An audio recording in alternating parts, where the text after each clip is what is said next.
Hi, I'm Heather Downing with the Okta Developer Advocates. And today we're going to talk a little bit about something that I run into a couple of different times whenever developers come to me and ask about their user flow. There's a lot of tools and offerings that we have, but there are definitely some basics that I've learned. We're going to call it some tips and tricks that have gone a long way into ensuring that the people who use your application actually find it usable. And while we can give you the tools, we can't build your house for you. You are the Lego developer. You're the one who gets to decide how it all looks and feels. And since we fight for the users here at Okta, I thought I would walk you through a few of the things I learned. Today, we're going to talk about building an auth experience for humans. And the emphasis is definitely on the human in this talk. I have several different points that I'm going to go over with you about how to shape and how to think about things. I'm not going to give you specifics about what kind of CSS classes to use for customization. This is more about how to think about your user experience. And while you may not be the one who always gets a say in it, I guarantee you the average person who is coming into a project will assume that you as the developer might know a little bit about this, at least more than they do. So it's better that you're armed and ready to go. And just so that we are crystal clear, I want you to know that this is for you, for the developers. This is a talk that we're going to go through today. It's also for the people that use your app. And of course, the entire purpose of this talk is to make auth suck less for people. So if you're with me, I want you to get a pen and paper, if you still do that kind of thing, or if you have just a note. I want you to write down for the project that you're doing, or at least the project that you've been doing, who are the people that use your app? Think about that. So for the last project that I got to do, at least before I came here, specifically, it was in the fintech world. And so I didn't actually have an idea who was using the app. But yet, when I thought about it, it wasn't going to be children. It was definitely going to be somebody who is probably over the age of 18 if they had a bank account. And that was something I got to narrow down. I also got to narrow down maybe there's buckets of people. It could be people who are constantly on the go and would probably never pull up our app in a browser and only use it in mobile. These kinds of things all sound really basic, but when it comes to crafting your auth experience, it has a lot to do with it. In fact, you might find that you're going to have to write what would be easier for people who are not as technologically savvy as others, along with your super users who more and more now seems to be the next generations after us. You've got to kind of find that Venn diagram right in the middle. So in order to get us started, I figured we would go through 15 rules for user sign-in.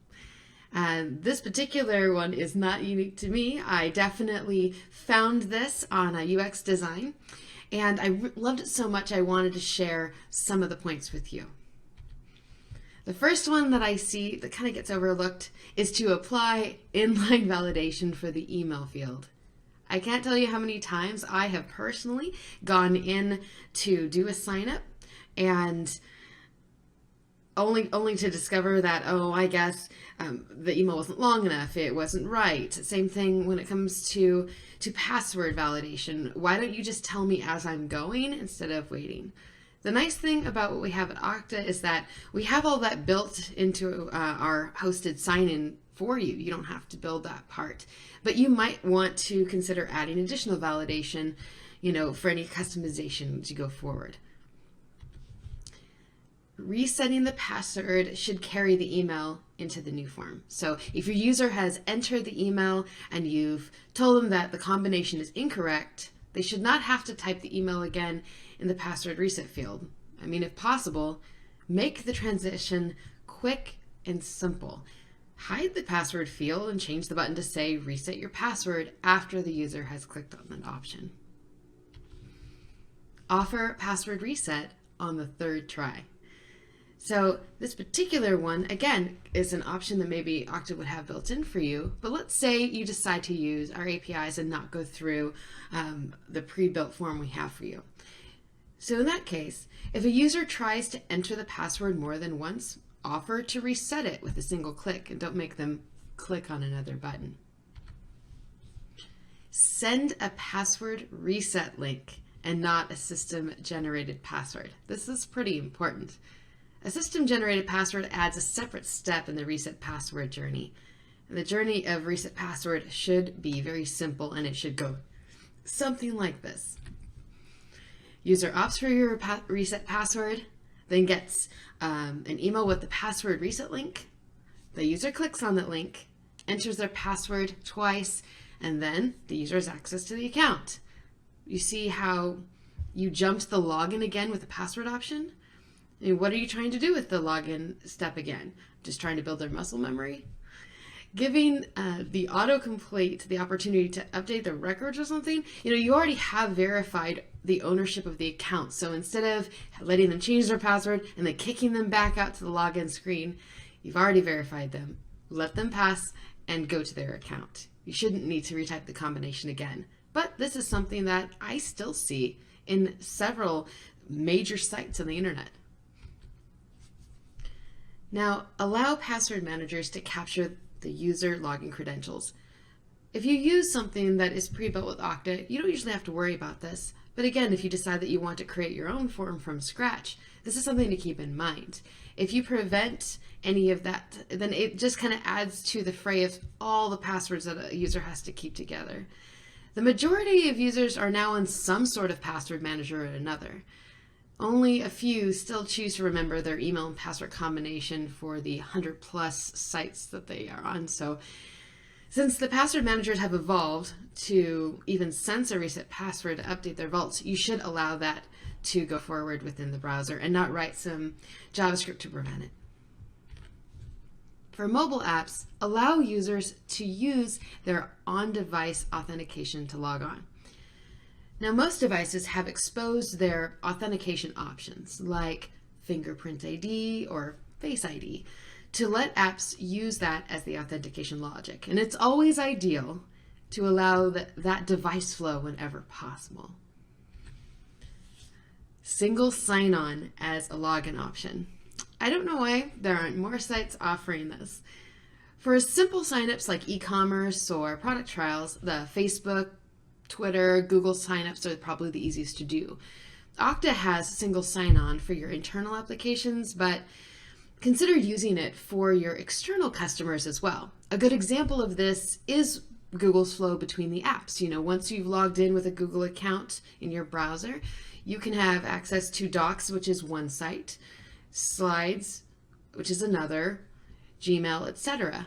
And you never have to keep logging back in.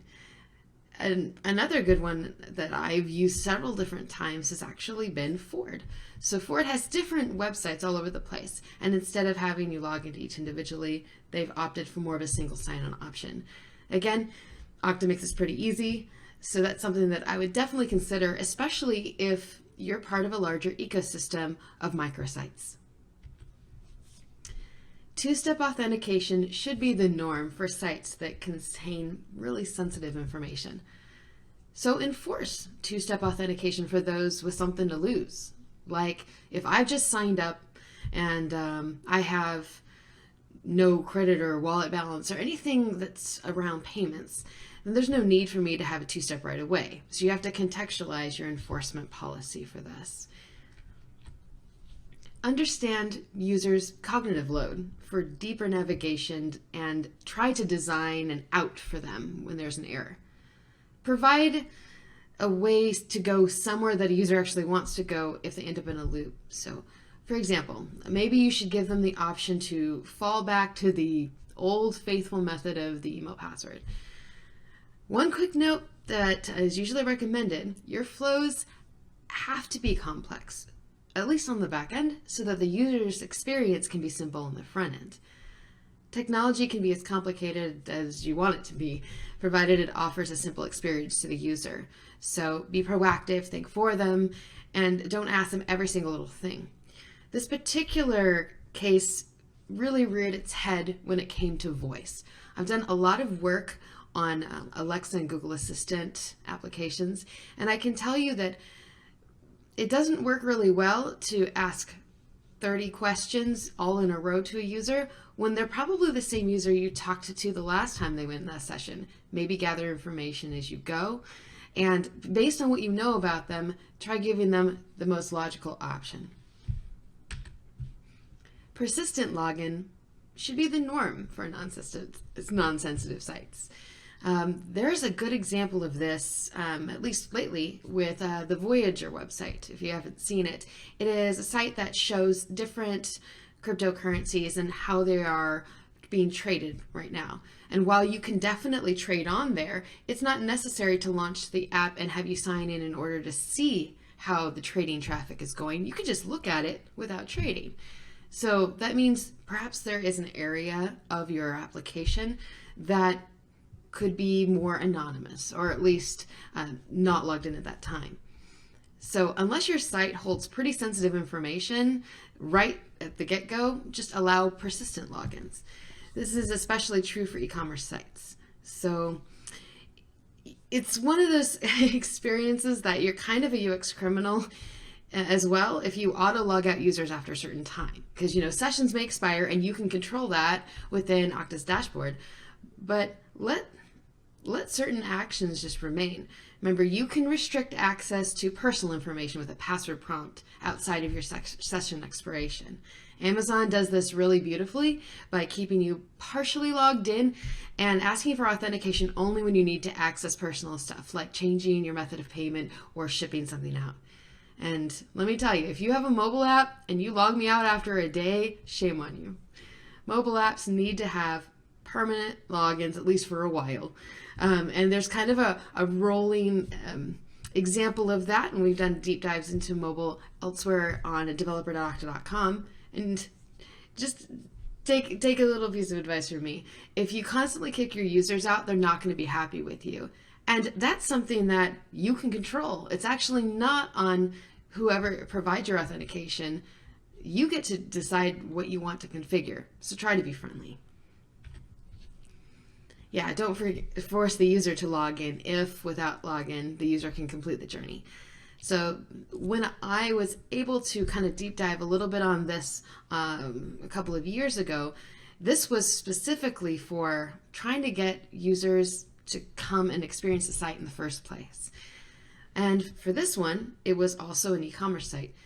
So during the checkout journey, the first step is usually the part where the user logs in or provides an email, but instead we prioritized the guest checkout option, and only at the very end did we really provide an option to save and persist their login for subsequent visits.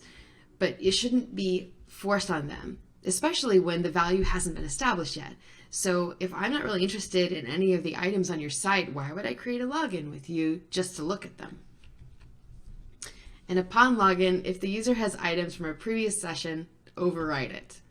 So let me explain. If you find that there are items in a user's previous cart, like in an e-commerce site, during a checkout flow, you can display them on the page right before they go to check out with the items that they're doing before. You can say, hey, you had these items in your previous cart, and it could have been a cart on a different device. It could have been that they didn't realize that they had logged out of their browser, or perhaps it was somebody else in their household. So if it's been a while since anything was added to that cart, make sure you send like a verification message like, hey, do you also want these items in your cart? It's much easier for them to say yes or no than have to manually go through, which could be a lot of items, and remove them, or worse yet, accidentally hit purchase, because that means that just with a little bit of a careless rush, they could be on the hook for a lot more than they were expecting. So simplify this journey for people. It's a lot easier to just override what they have, or at least provide them the option of merging. And prompt account creation after that primary journey has been completed. Again, if the user doesn't have an account, it's best to ask them to create a password for their account on the order confirmation or thank you page after they've even bought what they bought. Don't ask for repeated information, and I can't emphasize this enough. You already have all the information you need to create the account. So the only thing that's missing is that password. And this is something that Okta can also make pretty easy as well.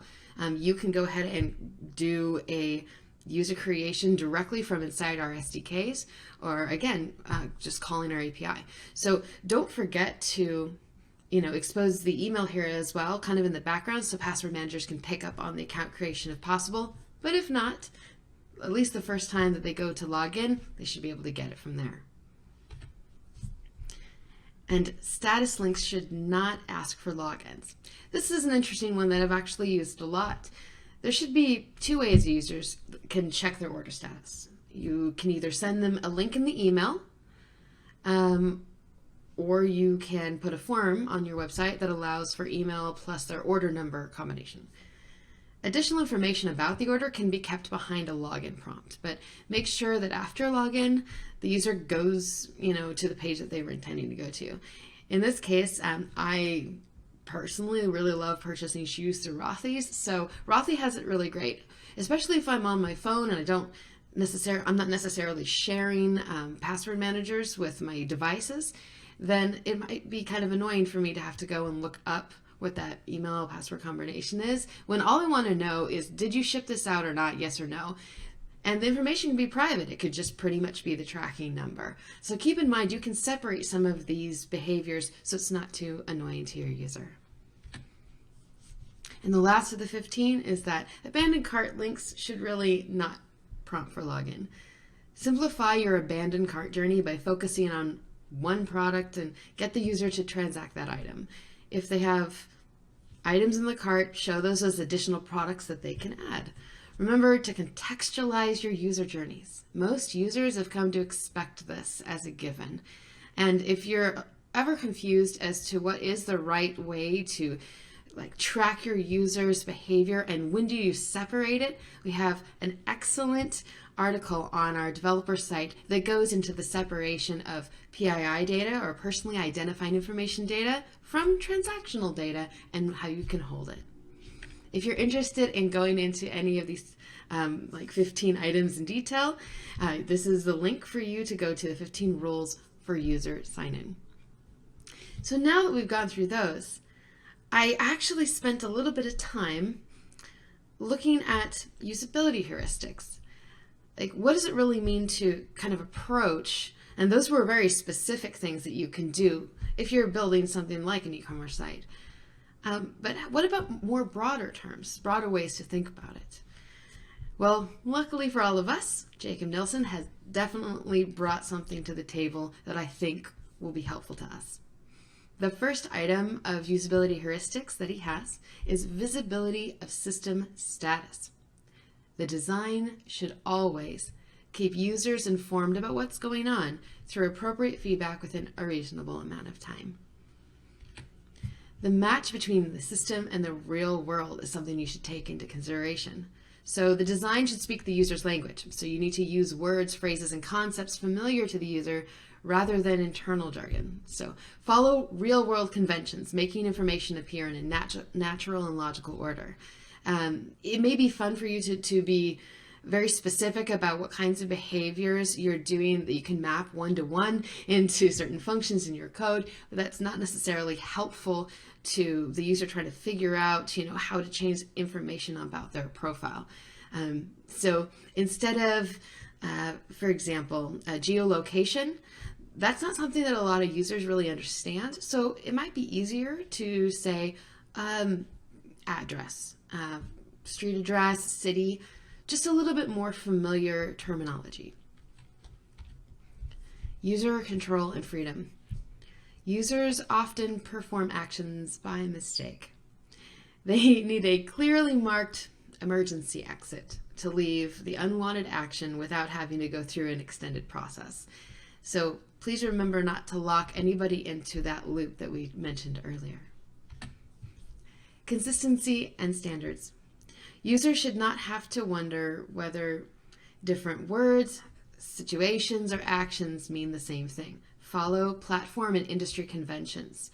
This one came up recently when we were asked, well, how do people log in on a mobile app? Well, if you look at the best practices in the industry, what actually happens is the user is presented a prompt from their browser that's installed on the device. So instead of an internal login experience directly inside of your app, it's a redirect, because that's a lot safer. The user is able to see the URL and they know because they recognize that flow, and that is the preferred method. Now, could you embed something right inside of your mobile app? Absolutely you could, and sometimes that's preferable. For example, perhaps it's if you don't want to use a third-party sign-in experience like sign in with Twitter or sign in with Google, and you want to do it that's just localized. It's possible that you just want to go through it directly, but it doesn't really follow what is the current best practice in the industry. Now, I could be dating myself, but that's what it is right now. Error prevention is a good topic. Good error messages are pretty important, but the best designs carefully prevent problems from occurring in the first place. Either eliminate error-prone conditions or check for them and present users with a confirmation option before they commit to the action. Recognition rather than recall. I have a terrible memory, so this particular one hits home for me. Minimize the user's memory load by making elements, actions, and options very visible. The user should not have to remember information from one part of your interface to another. Information required to use any part of your design, like field labels or menu items, should be visible or easily retrievable when needed. Flexibility and efficiency of use. Shortcuts, hidden from novice users, may speed up the interaction for the expert user, or I like to call them the power user, such that the design can cater to both inexperienced and experienced users. Allow users to tailor frequent actions, like favoriting things. Another example I can think of is an application that shows you your favorite stocks right at the top. Right? That's really good for power users. Somebody who's only there once in a while may not necessarily use that function, but it's really great for people who visit it all the time. Aesthetic and minimalist design. Whew. Interfaces should not contain information which is irrelevant or rarely needed. I remember going to bat about this particular topic several different times with designers in my past. Every extra unit of information in an interface competes with the relevant units of information that is around it, and it diminishes the relative usability and visibility. So what do I mean by that? It sounds like a lot of fancy words to pretty much say, try focusing on one thing at a time. For example, I could have made these slides all be in a list of all 10. Right, in a row, but instead I'm just trying to focus on one thing at a time, and focused flows just tend to work better. Please help your users recognize, diagnose, and recover from errors. So error messages should be expressed in a plain language, like don't surface an error code. I remember when my mother showed me this, like, what is this? What does this mean? I keep logging in, it keeps showing me this, and while that might be helpful for us as developers to be able to log and try to diagnose, that's not helpful for the user. So make sure that you have a mapping of like what you're going to do with different error codes. How are they going to show up for the user? You should never surface them all the way. It's just bad UX.